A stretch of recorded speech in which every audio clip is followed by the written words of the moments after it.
BEd BSc part test online classes में आपका स्वागत है। आज अपन बात करेंगे चट्टान।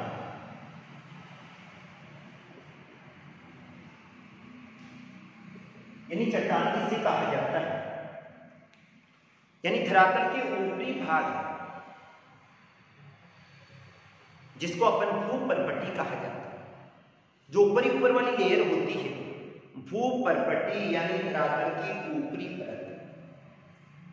तो भूपर्पटी के ऊपरी पदार्थों को चट्टान कहा जाता है, जो वैसे तो कठोर ही होते हैं, लेकिन जब इन क्षेत्रों में अपक्षय तथा अपरदन की क्रिया हो जाती है तो इनका स्वरूप परिवर्तित हो जाता है और ये कोमल रूप में भी परिवर्तित हो जाते हैं। तो चट्टान शब्द का प्रयोग धरातल के ऊपरी भाग पर पाए जाने वाले उससे कठोर भाग से लिया जाता है, जो कि खनिजों का मिश्रण होता है।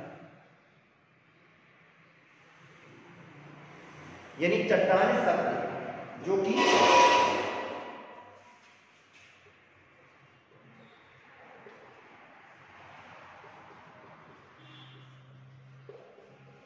चट्टान शब्द का अर्थ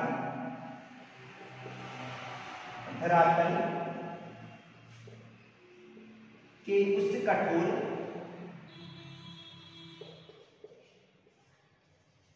या दृढ़ भाग से लिया जाता है।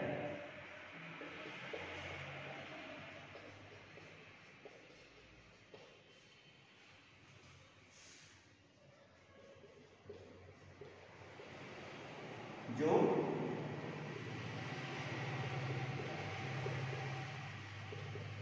खनिजों का मिश्रण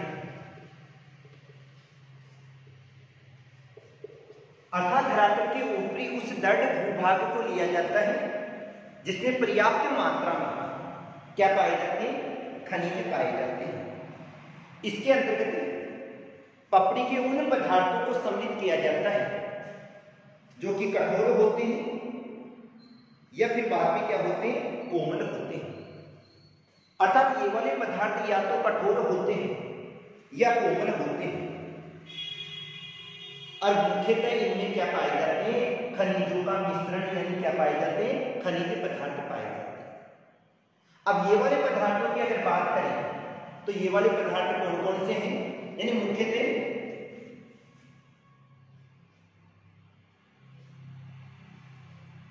ग्रेनाइट है, ग्रेवो है,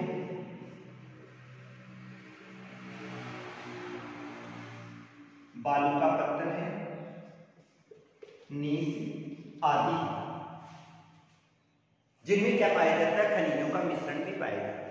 तो धरातल के ऊपरी भाग पर पाई जाने वाली वह कठोर भूपर्पटी जो कि खनिजों का मिश्रण होती है क्या कहलाती है? चट्टान कहलाती है। अब अपन बात करें चट्टानों के वर्गीकरण की।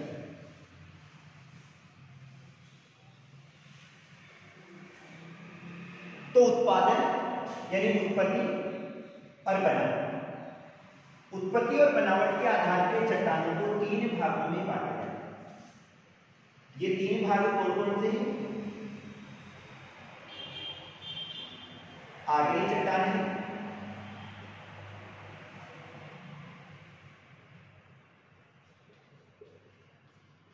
अवसादी चट्टान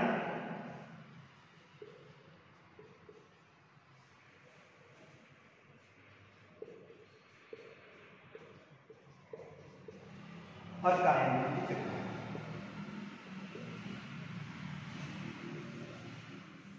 निर्माण प्रक्रिया के आधार पर और बनावट के आधार पर चट्टानों को तीन भागों में बांटा जाता है। ये तीन भाग कौन कौन से हैं? आगनी चट्टान, अवसादी चट्टान और कायांकृत चट्टान। आगनी चट्टान को प्राथमिक चट्टान भी कहा जाता है।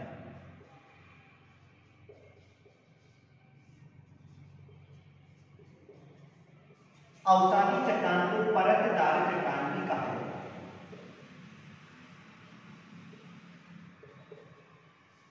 और कायांकृत चट्टान को रूपांतरित चट्टान भी कहा, यानी कंफ्यूज नहीं होना है। आग्नेय चट्टान प्राथमिक चट्टान भी कहा जाता है, अवसादी चट्टान को क्या कहा जाता है, परतदार चट्टान भी कहा जाता है, और कायांतरित चट्टान जिसको क्या कहा जाता है, रूपांतरित चट्टान भी कहा जाता है। सबसे पहले अपन बात करते हैं आग्नेय चट्टान। आग्नेय चट्टान जिसकी उत्पत्ति लैटिन भाषा की इग्निस शब्द से हुई। आग्नेय शब्द जिसकी उत्पत्ति लैटिन भाषा के इग्निस शब्द से हुई है, और इस इग्निस का अर्थ होता है आग या अग्नि। आग्नेय शब्द जिसकी उत्पत्ति लैटिन भाषा के इग्निस शब्द से हुई है, और इसका अर्थ आग या अग्नि होता है, अर्थात आग्नेय चट्टानों का निर्माण किससे हुआ है, ज्वालामुखी से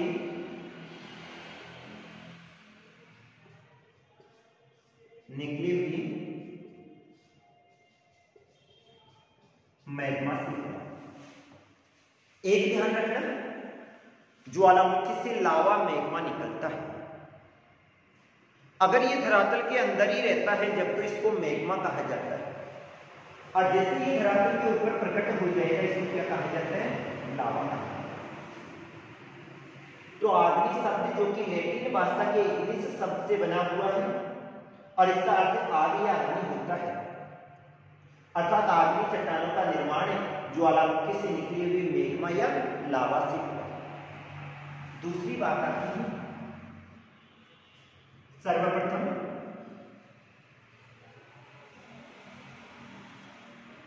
इन्हीं चट्टानों का निर्माण होने के कारण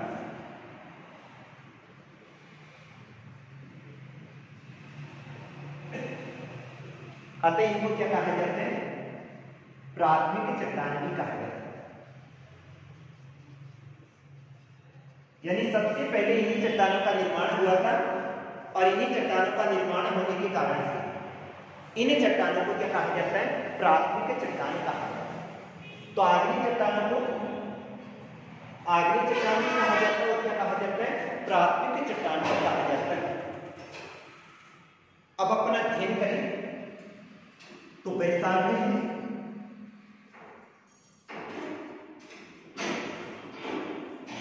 वैशाली के अलावा ग्रेनाइट है और ग्रेनाइट, ये तीनों के तीनों कठोर चट्टानों के रूप में पाए जाते हैं, और ये कठोर होने के कारण से ये सबसे पहले यही निर्मित हुए थे, अर्थात ये किसके रूप में है, आग्नेय चट्टानों के रूप में। बैसाल्ट हुआ, ग्रेनाइट हुआ और ग्रेनाइट, तीनों के तीनों किसके रूप में है, आग्नेय चट्टानों के ही रूप में। अपन अध्ययन करें तो भारत की अरावली,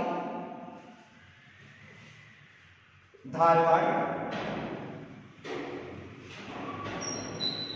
कुड़प्पा और सहारनपुर, इनको प्राचीन वलित पर्वत श्रृंखलाओं में लिया जाता है। और ये वाली जो प्राचीन वलित पर्वतीय श्रृंखलाएं हैं, ये किसके कारण से बनी थी, आग्नेय चट्टानों से ही बनी। भारत की अरावली, धारवाड़, कुड़प्पा और सहारनपुर, इनका निर्माण प्राचीन काल में हो गया, और ये आग्नेय चट्टानों से निर्मित स्थान किया। अब इसके बाद में अपन बात करेंगे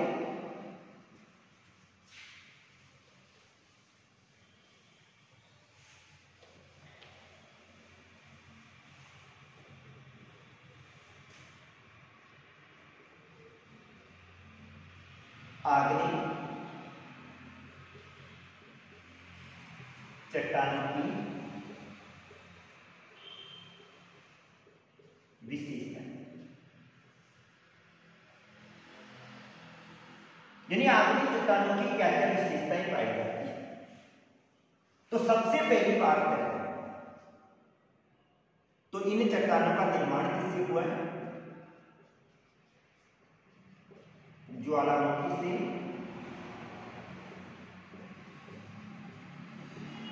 निकले हुए लावा से नहीं। यानी आग्नेय चट्टानों की विशेषताओं की बात करें तो इनका निर्माण ज्वालामुखी से निकले हुए लावा के द्वारा हुआ है। अगर जब लावा निकलता है धरातल के आंतरिक भाग में ही जमा हो गए, जिसको अपन अंतर्जात आग्नेय शैल कहते हैं, तो उसे लावा नहीं कह के मेग्मा कहा जाता है। और यही धरातल के ऊपर आकर अगर जमा हो गया तो फिर उसके बाद में इसको क्या कहा जाता है? लावा कहा जाता है। तो इनका निर्माण ज्वालामुखी से निकले हुए लावा से हुआ है। दूसरी बात आती है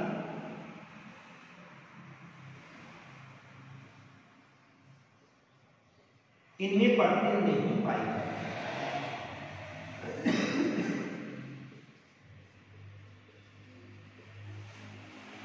जब इन चट्टानों का निर्माण हुआ था तो ज्वालामुखी से लावा धरातल के ऊपरी भाग पर आया, और जैसे ही लावा धरातल के ऊपरी भाग पर आया था एक ही साथ आकर जमा हो गया। और जब लावा एक ही साथ आकर जमा हो गया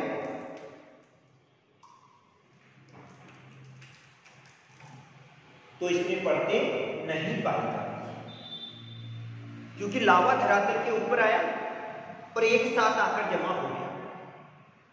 एक साथ आकर जमा होने के कारण से इसमें परतें नहीं पाई जाती।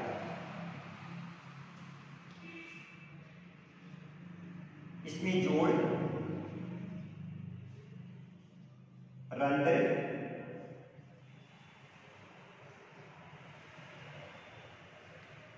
और संधियां नहीं पाई जाती।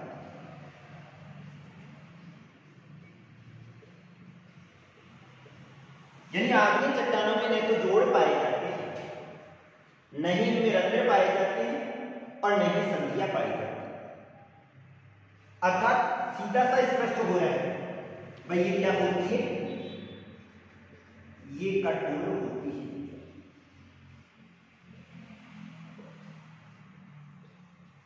अर्थात न तो इनमें परतें पाई जाती हैं, न जोड़ पाए जाते हैं, न रंध्र पाए जाते हैं, और न ही संधियां पाई जाती है। अगर जोड़, रंध्र और संधियां नहीं होगी तो इनमें जल प्रवेश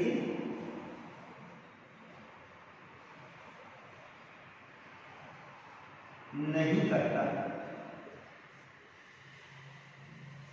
आग्नेय चट्टानों में न तो जोड़ पाए जाते हैं, न रंध्र पाए जाते हैं, और न ही संधियां पाई जाती है। और जब इनमें जोड़, रंध्र और संधियां नहीं पाई जाती है तो इनमें जल प्रवेश नहीं करता है। और जब जल प्रवेश नहीं करेगा तो न तो इनमें अपक्षय होगा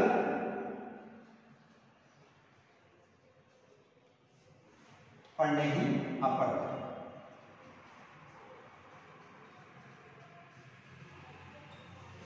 अर्थात ये कठोर होती है, जल प्रवेश नहीं करेगा क्योंकि न तो परतें होगी, न जोड़ होंगे, न रंध्र होगा, न संधियां होगी। और जब इनमें जोड़, रंध्र और संधियां ही नहीं होगी तो न तो इनमें अपक्षय की क्रिया होगी और न ही इनमें अपरदन की क्रिया होगी। अर्थात दोनों ही नहीं होगी।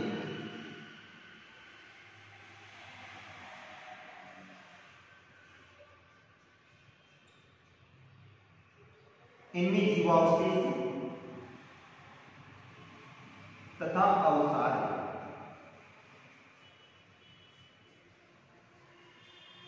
नहीं पाए जाते। यानी आग्नेय चट्टानों की बात करें तो आग्नेय चट्टानों का जो निर्माण है वो सबसे पहले हुआ, और उस समय का अध्ययन करें तो उस समय जीवों की उत्पत्ति नहीं हुई थी। और जब उस समय जीवों की उत्पत्ति नहीं हुई थी तो उस समय जीव थे।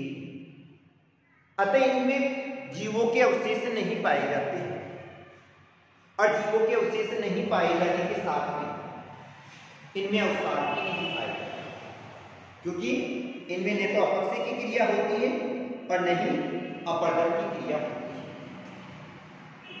लास्ट आता है,